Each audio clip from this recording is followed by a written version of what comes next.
আজকের খুতবায় আমি আপনাদের সাথে শয়তানের একটি আক্রমণ কৌশল সম্পর্কে আলোচনা করব। এর আগে আমরা সম্মুখ ভাগ থেকে তার আক্রমণ সম্পর্কে কথা বলেছিলাম। আজকে আমরা শয়তানের পেছন থেকে আক্রমণের কৌশল সম্পর্কে কথা বলবো। এটা আরেকটা ভিন্ন ধরনের আক্রমণ এবং সময় পেলে ডান দিক থেকে বা পরবর্তীতে বাম পাশ থেকে শয়তানের আক্রমণের যে কৌশল সে সম্পর্কেও আলোচনা করব। আমাদের গত হয়ে যাওয়া দিনগুলো জীবনের ইতিহাসের পাতায় জায়গা করে নেয়। আপনি যখন একটি দিন পার করেন সেটা অতীত হয়ে গেছে, সেই দিনটি আর ফেরত আসে না। তাই শয়তানের এই আক্রমণ কৌশল উপলব্ধি করার সবচেয়ে কার্যকর উপায় হলো আমাদের অতীতকে আমাদের বিরুদ্ধে ব্যবহার করা হয়। আপনার জীবনের যে ঘটনাগুলো আপনি পার করে গেছেন, যেগুলোর বাস্তব অভিজ্ঞতা লাভ আপনি করেছেন, যে খারাপ সময়ের মাঝ দিয়ে আপনি জীবন অতিবাহিত করেছেন, শয়তান সেই অভিজ্ঞতাগুলো সুকৌশলে আপনার বিরুদ্ধে ব্যবহার করবে। কারণ মনোবিজ্ঞানের দৃষ্টিকোণ থেকে বলতে গেলে আমরা নিজেরা আমাদের জীবনের অভিজ্ঞতাগুলোর একটা সমষ্টি মাত্র। অতীত জীবনের ঘটনাগুলো বিভিন্নভাবে আমাদেরকে প্রভাবিত করে। জীবনের এই অভিজ্ঞতাগুলো আমাদের চিন্তা ভাবনা, আমাদের আবেগ অনুভূতি, এমনকি আমাদের ভবিষ্যৎ সিদ্ধান্তগুলোকেও নানাভাবে প্রভাবিত করে। যেমন কেউ যদি কখনো একটা অ্যাক্সিডেন্টের কবলে পড়ে, তাহলে দেখবেন তার ড্রাইভিংয়ের স্টাইল পরিবর্তিত হয়ে যায়।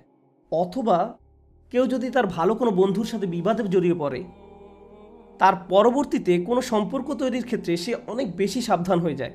আর শয়তান চায় যে কোনোভাবে আমাদের চিন্তাভাবনাকে প্রভাবিত করে আমাদেরকে তার নিজের পথে পরিচালিত করতে। এজন্য আজ আমি তার এমন কিছু পদ্ধতি সম্পর্কে কথা বলবো যেখানে সে আমাদের অতীতকে আমাদের বিরুদ্ধে ব্যবহার করে। আমরা মনে করি এই চিন্তাগুলো আমাদের নিজেদের, কিন্তু মূলত এগুলো হলো শয়তানের ওয়াসওয়াসা। সে চায় আপনি অতীতে যে ভুলটি করেছেন তা যেন আপনি আবার করেন। সম্ভবত তার একটা কৌশল হলো সে বলবে আপনি আগে অনেক ভালো মানুষ ছিলেন, নামাজ সম্পর্কে অনেক বেশি সাবধান থাকতেন, সম্ভবত হারাম বিষয় থেকে বিরত থাকতেন, আল্লাহ যা দিয়েছেন তা নিয়ে সন্তুষ্ট থাকতেন, আপনি আল্লাহর অবাধ্য হননি, ভালো মুসলিম ছিলেন। পেছনে তাকিয়ে দেখেন আপনি অনেক ভালো মুসলমান ছিলেন। অনেকেই এমন আছেন যারা এরকম জীবনের পেছনের দিকে তাকিয়ে দেখেন আর বলেন আগে আমি অনেক ভালো মানুষ ছিলাম, এখন আমি আমার নিজের উপর হতাশ। আগে আমি নামাজে দাঁড়িয়ে কাঁদতাম, কিন্তু এখন আমার মনে নেই আমি সর্বশেষ কবে কেঁদেছি। আগে আমি আল্লাহর সাথে এত বেশি কানেক্টেড ছিলাম যে সব সময় আল্লাহর কথা স্মরণ করতাম। বাড়িতে প্রবেশ করার সময়, বের হওয়ার সময়, অর্থাৎ প্রতিটি সুযোগেই আমি আল্লাহকে স্মরণ করতাম, অর্থাৎ প্রতিটি কাজেই আমি আল্লাহকে স্মরণ করতাম। আমি কথা বলার সময় অনেক বেশি নরম ছিলাম, কিন্তু আমি এখন গালিগালাজ করি, মানুষের বিরুদ্ধে খারাপ শব্দ উচ্চারণ করি, আমি মেজাজের ভারসাম্য হারিয়ে ফেলি, পরনিন্দা করি। এইসব খারাপ অভ্যাসগুলো আমার মাঝে তৈরি হয়েছে। আমি এমন ছিলাম না। নিজেকে অন্য কারোর সাথে তুলনা করা এক ব্যাপার, আবার নিজেকে নিজের পূর্বের অবস্থার সাথেও তুলনা করা যায়।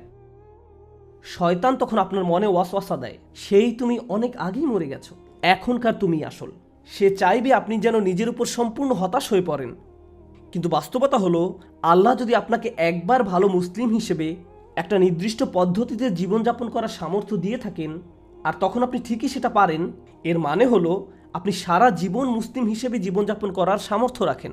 আপনি নিজেই তার প্রমাণ। কোনো কিছু যদি আপনি জীবনে একবারও সম্পাদন করতে না পারেন সেটা এক ব্যাপার। আপনি হয়তো বলেন আমি কখনোই এটা করতে পারিনি। হতে পারে এতে কিছুটা সত্যতা আছে, অথবা আপনি হয়তো ভালোভাবে চেষ্টা করেননি। এজন্য আমি নিশ্চিতভাবে বলতে পারি না যে আপনি এই ব্যাপারে সামর্থ্য রাখেন না বা রাখেন, কিন্তু কিছু যোগ্যতা আপনার ছিল। এখন এটা প্রমাণিত যে আপনার ভেতরে সেই বিশ্বাস আছে এবং সেই বিশ্বাস অনুযায়ী চলার যোগ্যতাও আপনার আছে। কিন্তু শয়তান আপনাকে বোঝাতে চাইবে যে তোমার সেই সামর্থ্য আর নেই, কারণ জীবনের যে অভিজ্ঞতার ভেতর দিয়ে তুমি অতিবাহিত হয়েছো, এখন সেই ভালো মানুষ হওয়ার যোগ্যতা তুমি হারিয়ে ফেলেছো। অন্তত আধ্যাত্মিক দৃষ্টিকোণ থেকে বলতে গেলে ফিরে আসা সম্ভব নয়। হতে পারে ইমোশনাল অনেক ব্যাপার আছে যেখানে আর ফেরত যাওয়া সম্ভব নয়। কারো অন্তর হয়তো ক্ষতবিক্ষত হয়ে পড়েছে, আর এতে কোনো সমস্যা নেই, এটার নামই জীবন। যেমন কারো যদি বাচ্চা সন্তান মারা যায়, তাহলে এই ট্রমা থেকে বের হয়ে আসা সহজ নয়। সুতরাং হয়তো এমন অনেক ট্রমা এবং অভিজ্ঞতা রয়েছে যা সারা জীবনেও সেরে উঠবে না, কিন্তু শয়তান এটা ব্যবহার করে আপনাকে আবেগগত দিক থেকে নয়, বরং ধার্মিক দিক থেকে দূষিত করার জন্য, আল্লাহর সাথে আপনার সম্পর্ক নষ্ট করার জন্য। আপনার মনে এভাবে ওয়াসওয়াসা দিবে তুমি তো জীবনে অমুক অমুক খারাপ কাজ করেছো, এখন আর এই নামাজের মানে কি, তোমার নামাজ তো আর কবুল হবে না।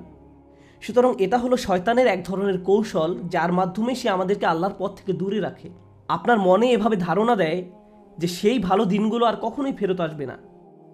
পেছন দিক থেকে শয়তানের আরেকটি আক্রমণ কৌশল হলো আপনার জীবনে যদি কোনো দুর্ঘটনা ঘটে থাকে, তখন হয়তো প্রশ্ন করতে থাকেন এটা আমার সাথে কেন ঘটলো। আপনি এই ধরনের ভয়ঙ্কর অভিজ্ঞতার ভেতর দিয়ে গত হয়েছি। আল্লাহ এই জীবনকে একটা পরীক্ষা হিসেবে তৈরি করেছেন। আর আমরা প্রত্যেকেই বিভিন্ন রকম পরীক্ষার মধ্য দিয়ে জীবন পার করছি। সহজ পরীক্ষা নয়। আপনি যখন অতীতের ওই ঘটনা নিয়ে চিন্তা করেন, মনে আপনি অনেক কষ্ট পান। এটা আপনাকে মানসিক দিক থেকে অবশ করে দিতে পারে। আপনি এতটাই অভিভূত হয়ে পড়েন যে আপনি ওই খারাপ ঘটনার মাঝেই বাস করতে থাকেন।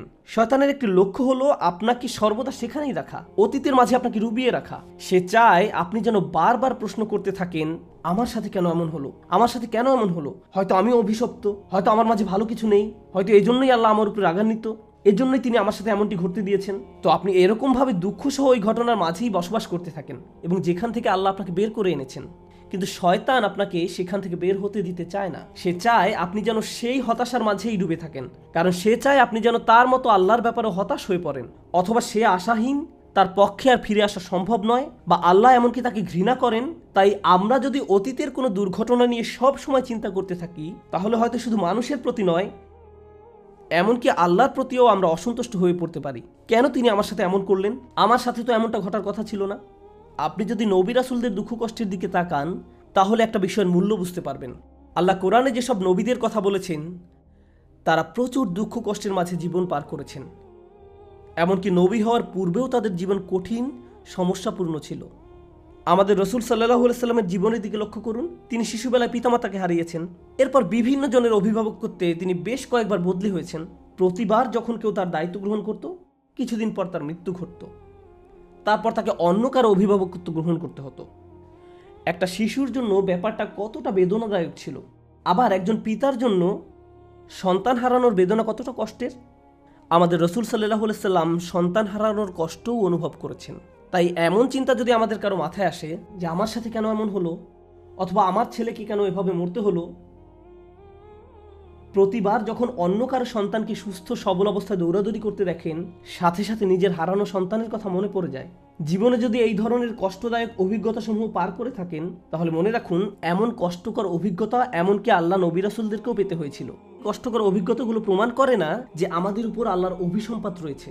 আপনি কষ্টকর অভিজ্ঞতার ভেতর দিয়ে যাচ্ছেন কারণ আল্লাহ আপনার উপর ক্রুদ্ধ, তাই শাস্তি দিচ্ছেন, ব্যাপারটা এমন নয়। এই পৃথিবীতে বসবাস করা শ্রেষ্ঠতম মানুষদের কেউ কেউ খুবই বেদনাদায়ক জীবন পার করেছেন, জীবনে খুবই কঠিন সমস্যায় পড়েছিলেন। আর এটা এজন্য ঘটেনি যে আল্লাহ তাদের ভালোবাসতেন না। পৃথিবীর এই জীবনকে সমস্যা সংকুল করেই তৈরি করা হয়েছে। শয়তানের লক্ষ্য হলো আমাদের জীবনে খারাপ কিছু ঘটলে তার জন্য কোনো না কোনোভাবে আল্লাহকে দোষারোপ করা, কোনো না কোনোভাবে আল্লাহকে দোষারোপ করা। কেন? কারণ তার ক্ষেত্রে এমনটাই ঘটেছিল। ফাবিমা আগুয়াইতানি, সে আল্লাহকে দোষ দিয়েছিল। শয়তান সিজদা করতে অস্বীকার করে, তারপর তাকে তাড়িয়ে দেওয়া হলো। সে তৎক্ষণাৎ আল্লাহকে দোষ দেয়, আর সে চায় আপনিও যেন এই পথ অনুসরণ করেন। এভাবে সে আপনার জীবনের কষ্টকর অভিজ্ঞতাগুলোকে কাজে লাগিয়ে আপনাকে আল্লাহর কাছ থেকে দূরে ঠেলে দিতে চায়। তার আরেকটা আক্রমণ কৌশল হলো, আমাদের কেউ কেউ হয়তো অতীতে পাপে নিমজ্জিত ছিলেন। আপনার হয়তো এমন কোনো বন্ধু বা প্রেমিক প্রেমিকা ছিল যে আপনাকে পাপের পথে নিয়ে যেত, যার দরুন বারবার পাপে জড়িয়ে পড়তেন। তারপর আল্লাহর নিকট তওবা করলেন, সেই বন্ধুত্বগুলো ছিন্ন করলেন, প্রেমের সম্পর্কটা ছিন্ন করলেন।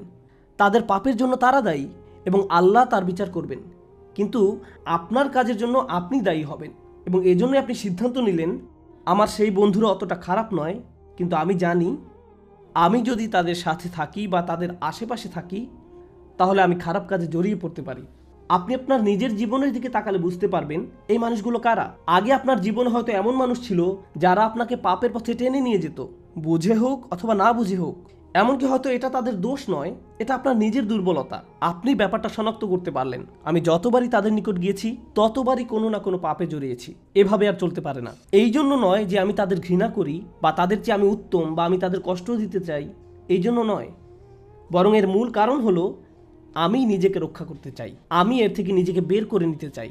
শয়তান তখন আপনার মনে ওয়াসওয়াসা দিবে, হেই তুমি কি তোমার বন্ধুদেরকে মিস করো না, ওই আড্ডাটা মিস করো না, এই মজাটা মিস করো না। সে চাইবে আপনি যেন আগের মতো হয়ে যান, একেবারে আগের মতো। একইভাবে অনেকে আক্ষরিক অর্থেই ভয়ঙ্কর পাপ ছেড়ে দিয়েছিল। তারা মদ পান করা ছেড়েছে, ড্রাগ ছেড়েছে, জেনা ব্যভিচার ছেড়েছে, এরকম ভয়ঙ্কর ভয়ঙ্কর পাপ ছেড়েছে, দূরে সরে গিয়েছে। কখনো কখনো শয়তান এসে আপনাকে খোঁচা দিয়ে বলবে, হেই তোমার তো এখন কঠিন সময় যাচ্ছে, আগের মতো হয়ে যাও। সব সময়ের জন্য না, আরে এই সপ্তাহটা তো তোমার জন্য অনেক কঠিন ছিল, এই মাসটা তো অনেক কঠিন ছিল, কিছু সময়ের জন্য আগের মতো হয়ে যাও। আর আপনি জানেন তখনকার ফিলিংসগুলো কেমন ছিল। আরবিতে একটা প্রবাদ আছে, নিষিদ্ধ সব কিছুই আকর্ষণীয়। যদিও আমরা দিনের পথে ফিরে আসার পর অতীত পাপ নিয়ে সবসময় অনুশোচনা করি, সেই পাপগুলো আবার করার কথা চিন্তাও করতে পারি না এবং সেগুলোকে ঘৃণা করি, কিন্তু দিন শেষে আমরা সবাই মানুষ, আর মানুষের প্রবৃত্তির কামনা বাসনা থাকবে, এটাই স্বাভাবিক। শয়তান আমাদের এই দুর্বলতাকে তার নিজের নিয়ন্ত্রণে নিতে চায়। সে আপনাকে পথ ভ্রষ্ট করতে চাইবে। সে বলবে, কত সুন্দর মৌজ মাস্তিতে মেতেছিলে, জীবন কত সহজ ছিল, এখন তুমি কেন নিজেকে এত সব আনন্দ থেকে বঞ্চিত করছো? কেউ তো আর জানবে না, আগের অবস্থা ফেরত যাও। সে এভাবে আপনাকে আক্রমণ করবে, পেছন থেকে আপনাকে টানতে থাকবে। আমাদেরকে এই সম্পর্কে সতর্ক থাকতে হবে। এর সাথে ডান দিক থেকে শয়তানের আক্রমণের একটা ব্যাপার বোঝার চেষ্টা করুন। শয়তান প্রথমে আমাদেরকে সরাসরি পাপ করতে নাও বলতে পারে, এটা গুরুত্বপূর্ণ। শয়তান আমাদেরকে সরাসরি পাপ করতে নাও বলতে পারে। শয়তান চায় আমরা যেন প্রথম পদক্ষেপটা গ্রহণ করি। গন্তব্য যদি হয় 1000 মাইল দূরে, আর আপনি শুধু প্রথম পদক্ষেপটা গ্রহণ করছেন, আপনার কাছে মনে হবে না যে কোনো অগ্রগতি হলো, কোনো ক্ষতি আপনি অনুভব করবেন না। ধরুন 100 ফিট দূরে একটা আগুন জ্বলছে, এখন আগুনের দিকে এক পা এগুলো কি বেশি গরম লাগবে? না, আমি তো পুড়ে যাইনি, আমার খারাপ কিছু ঘটেনি, আমি তো পুড়ে যাইনি, এক পদক্ষেপে কোনো ক্ষতি হয়নি। এখন কেউ যদি এসে বলে, এই তুমি তো আগুনের দিকে এগিয়ে যাচ্ছ, তো কি হয়েছে, আমি কি আগুনে হাত দিয়েছি, এতে তো কোনো সমস্যা নেই। এভাবে শয়তান আপনাকে বোঝাবে এক কদমে কোনো সমস্যা নেই। তারপর আরেক কদম এগুতে বলবে, এরপর আরেক কদম, এরপর আরেক কদম, তারপর আরেক কদম। ঠিক এই কাজটাই সে আমাদের আদি পিতা আর মাতার সাথে করেছিল। জান্নাতের আয়তন হলো আকাশ এবং পৃথিবীর চেয়েও বেশি। عرضها السماوات والأرض। জান্নাতের রিয়েল এস্টেটের সাইজ আকাশ এবং পৃথিবীর চেয়েও বেশি, আকাশ এবং পৃথিবীর সমন্বিত সাইজের চেয়েও বেশি। জান্নাতকে জান্নাত বলা হয় কারণ আরবি জান্নাহ অর্থ সবুজে ঢাকা বা গাছগাছালিতে ঢাকা। তাহলে গোটা জান্নাত অসংখ্য অগণিত গাছপালায় ঢাকা। এখন একবার চিন্তা করে দেখুন, কয়টি গাছ নিষিদ্ধ ছিল? মাত্র একটা গাছ। অসংখ্য অগণিত গাছের এক মহাবিশ্বে মাত্র একটি গাছ যেহেতু নিষিদ্ধ ছিল, এর থেকে দূরে থাকা তো সহজ হওয়ার কথা ছিল, সম্ভবত খুঁজেই পাওয়া কষ্টকর হওয়ার কথা, কারণ মাত্র একটা গাছ। ট্রিলিয়ন ট্রিলিয়ন গাছের মাঝে শয়তান তাদেরকে এক কদম করে, তারপর আরেক কদম, এরপর আরেক কদম করে এগিয়ে নিয়ে গেল। সে আপনার কাছে এসেই হারাম কাজ করতে বলবে না, সে কোনোভাবে হারাম কাজটাকে মোড়কে ঢেকে নিবে। ডান দিক থেকে শয়তানের আক্রমণ কৌশল নিয়েও কথা বলা হয়। শয়তান কিভাবে ডান দিক থেকে আক্রমণ করে? ডান পাশ সম্পর্কে যে বিষয়টি সবার আগে মনে রাখবেন তা হলো, আরবিতে ডান পাশ দ্বারা ভালো কাজ বোঝায়। কেউ যখন আপনাকে ডান হাত তথা ইয়ামিন প্রদান করে, এর মানে হলো সে আপনার নিকট অঙ্গীকার করছে বা শপথ করছে। কোনো চুক্তি করার পর মানুষ যখন পরস্পর হ্যান্ডশেক করে, তার মানে তারা চুক্তির সম্মান করবে। কোর্টে সাক্ষ্য দেওয়ার সময় আপনার সাক্ষ্য যে সত্য এবং বিশ্বাসযোগ্য তার ঘোষণা দিতে আপনি ডান হাত উঠিয়ে শপথ করেন। সুতরাং আরব সংস্কৃতি সহ পৃথিবীর বহু সংস্কৃতিতে ডান পাশ দ্বারা আভিজাত্য, ভালো কাজ, সঠিক নিয়মে কাজ সম্পাদন করা, যে কারণে আমরা আল্লাহর নিকট দোয়া করি কিয়ামতের দিন আমরা যেন ডান পাশের মানুষদের অন্তর্ভুক্ত হই, আসহাবুল ইয়ামিন, ডান পাশের মানুষ। সুতরাং ডান পাশ ভালোর সাথে সম্পর্কযুক্ত। একইভাবে আমরা জানি যে ফেরেশতা আমাদের ভালো কাজগুলো লিখে রাখেন ডান কাঁধের ফেরেশতা, সুতরাং ডান পাশ ভালোর সাথে সম্পর্কযুক্ত। এখন ব্যাপারটা তো তাহলে বোঝা যাচ্ছে না, শয়তান ডান পাশ থেকে আক্রমণ করতে চাচ্ছে।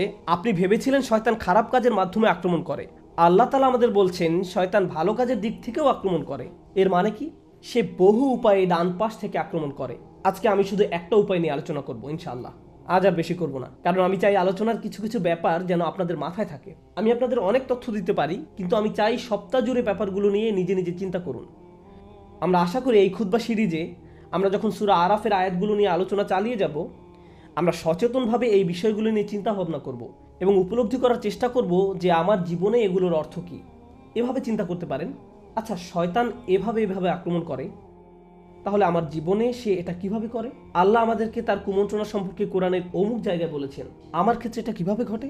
আপনার ক্ষেত্রে যেভাবে ঘটে, আপনার পাশে যিনি বসে আছেন তার ক্ষেত্রে হয়তো সেভাবে নাও ঘটতে পারে। এমনকি আপনার পরিবারের সবার ক্ষেত্রেও একইভাবে ঘটে না। আপনাকে সে একভাবে আক্রমণ করে আর অন্য কাউকে অন্যভাবে, কারণ সে আমাদের প্রত্যেককে আলাদা আলাদা করে অধ্যয়ন করে।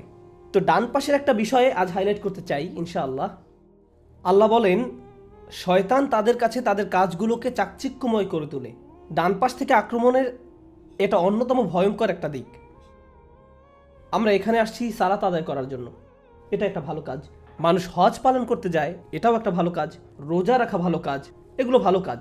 কেউ যদি দান খয়রাত করে, এটাও ভালো কাজ। আপনি যদি কাউকে সাহায্য করেন, ভালো কাজ। এখন আপনি যদি এভাবে চিন্তা করেন আপনার ভালো কাজগুলো আল্লাহ অবশ্যই কবুল করে নিয়েছেন, এখন আর কোনো চিন্তা নেই, কারণ আপনি ভালো ভালো কাজ করছেন। আপনি নামাজ পড়েন, যে মানুষগুলো নামাজ পড়ে না তাদের জন্য আমার দুঃখ হয়, কারণ আপনি এখন ভালো পজিশনে আছেন, ভালো ভালো কাজ করছেন। তাই এভাবে সে আপনার পুণ্য কাজগুলোর কথা মনে করিয়ে আপনাকে ফুলিয়ে ফাঁপিয়ে তুলবে। সে আপনাকে বোঝাবে, যেহেতু তুমি অমুক অমুক ভালো ভালো কাজ করছো, তোমার তো তুলনা নেই, পরিষ্কার দেখা যাচ্ছে আল্লাহ তোমাকে ভালোবাসেন। যারা এই ভালো কাজগুলো করে না, তুমি তাদের চেয়ে অনেক উত্তম। এখন আমাদের পুণ্য কাজগুলো নিয়ে কিভাবে চিন্তা করব, এই বিষয়ে আপনাদের একটা উদাহরণ মনে রাখতে বলবো। সেটা হলো ইব্রাহিম আলাইহিস সালামের উদাহরণ। ইব্রাহিম আলাইহিস সালাম পুণ্য কাজের ইতিহাসে অন্যতম সেরা একটি কাজ করলেন, তিনি কাবা ঘর নির্মাণ করলেন। একবার ভেবে দেখুন, প্রতিবার যখন কেউ সালাত আদায় করে, সে সওয়াবের একটা অংশ ইব্রাহিম আলাইহিস সালাম পেয়ে থাকেন, কারণ আমরা কাবার দিকে মুখ করে নামাজ পড়ি। ঠিক যেমন এই ঘর যারা বানিয়েছেন, প্রতিবার আমরা নামাজ পড়লে তারাও সবার একটা অংশ পেয়ে থাকেন। পৃথিবীর যে কোনো জায়গা থেকে যে কোনো মসজিদে মানুষ সালাত আদায় করলেও সবের একটা অংশ ইব্রাহিম আলাইহিস সালামও পেয়ে থাকেন। প্রতিবার কেউ নামাজ পড়লে সবের একটা অংশ ইব্রাহিম আলাইহিস সালামের নিকট চলে যায়। তিনি যখন তার ছেলেকে নিয়ে কাবা ঘর নির্মাণ করেন, এটা অসাধারণ এক সৎ কাজ। আপনি যদি এ ধরনের কোনো সৎ কাজ করতে পারতেন, তাহলে মনে মনে কি ভাবতেন? আমি জান্নাতে যাওয়ার জন্য একেবারে প্রস্তুত। এই কাজ থেকে যে কমিশন পাওয়া যাবে তার কোনো তুলনা নেই। ইব্রাহিম আলাইহিস সালাম আল্লাহর কাছে কি দোয়া করেছিলেন? তিনি দোয়া করেছিলেন, রব্বানা তাকাব্বাল মিন্না ইন্নাকা আনতাস সামিউল আলিম। হে আমাদের রব, আমাদের নিকট থেকে কবুল করুন। মনে হয় যেন এই কাজটি যথেষ্ট কিনা তার ব্যাপারে তিনি আত্মবিশ্বাসী নন। হয়তো কোনো একটি ইটের টুকরা ঠিকভাবে ফিট হয়নি, আমার নিয়ত হয়তো যতটা নিখুঁত হওয়া দরকার ছিল ততটা নিখুঁত হয়নি, আমি হয়তো কাজ করার সময় একবার দুইবার অলস হয়ে পড়েছিলাম। এভাবে তিনি নিজেকে প্রশ্ন করতে থাকেন। তিনি এভাবে বলেননি, ইয়া আল্লাহ, আমাকে এই কাজের সুযোগ দেওয়ার জন্য আপনাকে ধন্যবাদ, এখন আমার আর কোনো চিন্তা নেই।